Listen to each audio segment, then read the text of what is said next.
दोली खेलुछंती राधाकृष्ण। बरगढ़ जिला बरपाली राजबाटी गोपालजी मंदिर ठारे झुलन यात्रा आयोजित होईछि। आखपाखर महिला भक्त भजन संकीर्तन सहित राधाकृष्ण को पूजा करी दोली झुलाइछंती।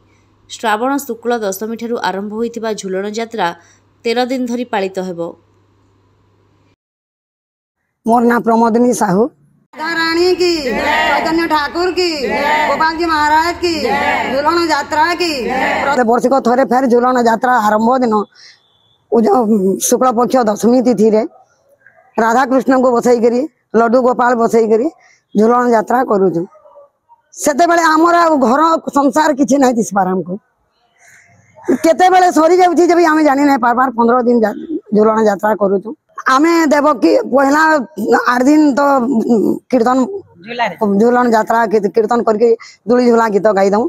आउ नवमी दिन नहीं सप्तमी दिन देवकी को मिष्टान्न टिके खोई दऊ।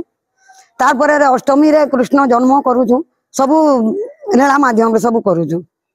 आउ नंदोत्सव करूँ। आमे नहीं भावु जे आमे पृथ्वी रे अछो कि कली जुग राहू बोली आमे नहीं भाभी पारू। सेते बेले आमे दुली झुला गीत माने गाई करी दुली करिछु रसी गीची करी दुली झुलाऊ तो लड्डू गोपाल को दुली झुलाऊ राधा कृष्ण को दुली झुलाऊ।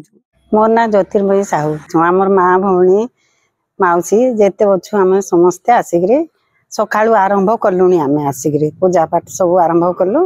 आमे राधा कृष्ण झुलन करू।